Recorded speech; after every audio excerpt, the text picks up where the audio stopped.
आदेश आदेश आदेश। गीता ज्ञान का भाग 47वां, अध्याय 2, श्लोक संख्या 62, 63 और 64। भगवान श्री कृष्ण स्थित प्रज्ञ का ज्ञान देते देते महत्व की बातें कि खुद को माया से कैसे बचाया जा सकता है और स्थित प्रज्ञ के लक्षण भी बताते हैं।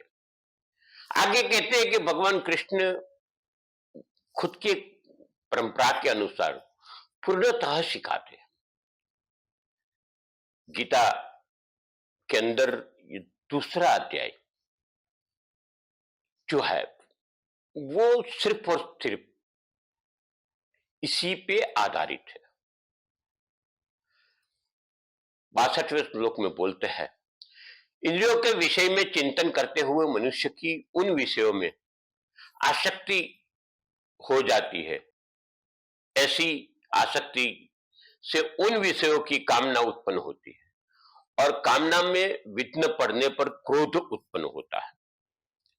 63वें श्लोक में कहते हैं, क्रोध अत्यंत पूर्ण मोह उत्पन्न होता है और क्रोध से मोह उत्पन्न होने के बाद में स्मरण शक्ति ब्रह्म उत्पन्न होता है।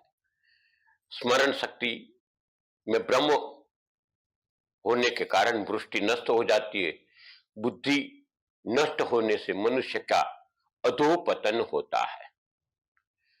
64वें श्लोक में कहते हैं, किंतु सभी राग द्वेष से मुक्त रह के मनुष्य अपनी इंद्रियों को संयम करके मन के वश करने से भगवान की पूर्ण कृपा प्राप्त करता है। जब भी चिंतन और दिशा में किस दिशा में चला जाता है, ये भगवान के ध्यान पारायण में न जाते हुए माया में और माया के दलदल में हम चले जाते हैं। कोई विषय का ख्याल भी नहीं आता, हम आसक्त हो जाते हैं, राग द्वेष वाले हो जाते हैं। ये विषयों का सेवन चाहे शारीरिक हो मानसिक हो मगर चिंतनिक हो, ये सबका तात्पर्य ये हो,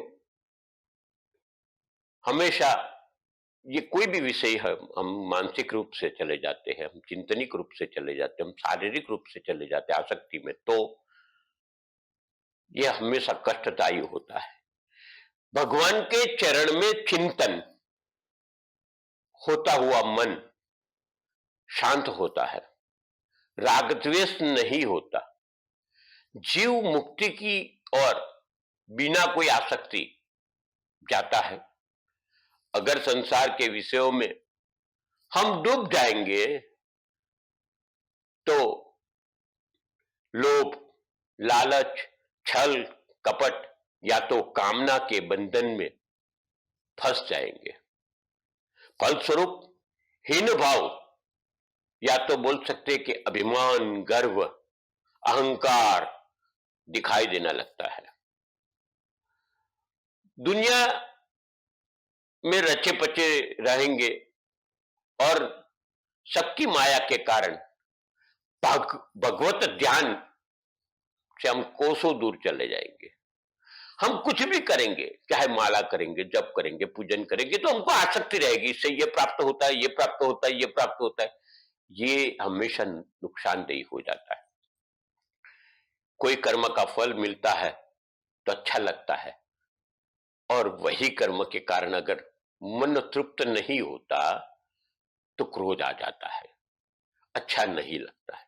अगर क्रोध आता है तो निश्चित ही कभी अपमानित होगा इंसान, या तो कभी मानोन्वित होगा, निंदा होगी, प्रशंसा होगी, ये सबके कारण चिंता बढ़ेगी और आदमी, इंसान जाने अनजाने में विवेकहीन हो जाता है। विवेकहीन हो जाएगा तो क्या होगा?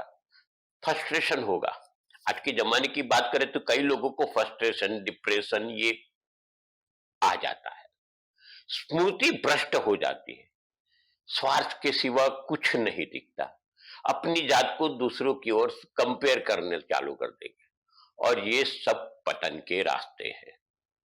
इन सब विपरीत बात करें तो, इन सब बातें हमने की, उससे विपरीत बात करें तो भगवत स्मरण से आसक्ति नहीं रहेगी, मन प्रफुल्लित रहेगा और बुद्धि, इंद्रिय सब प्रभु के कार्य में लग जाएगी। ये होना चाहिए, ये नहीं होना चाहिए से दूर रह के जो हो वो सिर्फ और सिर्फ प्रभु और कुदरत की प्रसादी है, ऐसे समझ लेना, और यही सही रास्ता है। ये विचार उद्धारक बनते हैं और प्रसन्नता प्राप्त करवाते हैं। स्वाभाविक रूप से दुख तो खुद ब खुद भाग ही जाएगा, क्योंकि अगर आप दुख को गिनोगे ही नहीं, मन में ही नहीं लोगे, तो वो भाग जाएगा।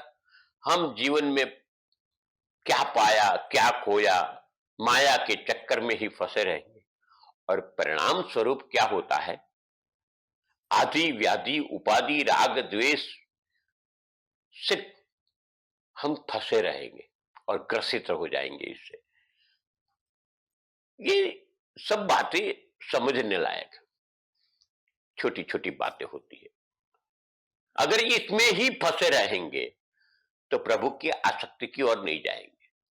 हम ये सोचेंगे ये होना, ये नहीं हुआ, ये किया, फल नहीं मिला, यही चीजों से बाहर नहीं निकल पाए, और निकलेंगे तो तकलीफें देखेंगे।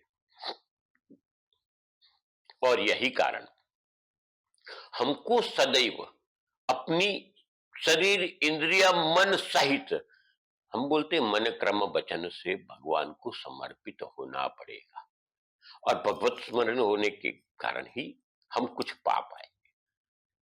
ये चीज बहुत ही कुछ अलग प्रकार की है, इसको समझना आपको थोड़ा कठिन लगेगा, मगर सही बात है। अगर एक दफे आसक्ति में लग जाएंगे तो वो आसक्ति की माया में से हम निकल ही नहीं पाएंगे, अंदर डूबते ही जाएंगे, डूबते ही जाएंगे, डूबते ही जाएंगे, और दलदल बहुत बड़ा है, फंसते ही रहेंगे अपर्यंत, जब तक जीवन का लास्ट श्वास नहीं रहते हैं, तब तक यही सिलसिला चालू रहता है। आगे हम चर्चा करेंगे कि सर्व दुखों की हानि कैसे होती है, और ये परमात्मा श्री कृष्ण बताते हैं। ये चैनल आप तक पहुंचा रहे, इस चैनल को सब्सक्राइब करिए, इस वीडियो को लाइक करिए, इस वीडियो को शेयर करिए, लोगों तक पहुंचाइए, क्योंकि ये सनातन की बात है। परमात्मा श्री कृष्ण आपके जीवन में धन्यता बरते, और आप सकुशल रहो, मस्त रहो, और गुरु गोरखनाथ की कृपा बनी रहे। अस्तु, शुभम भवतु।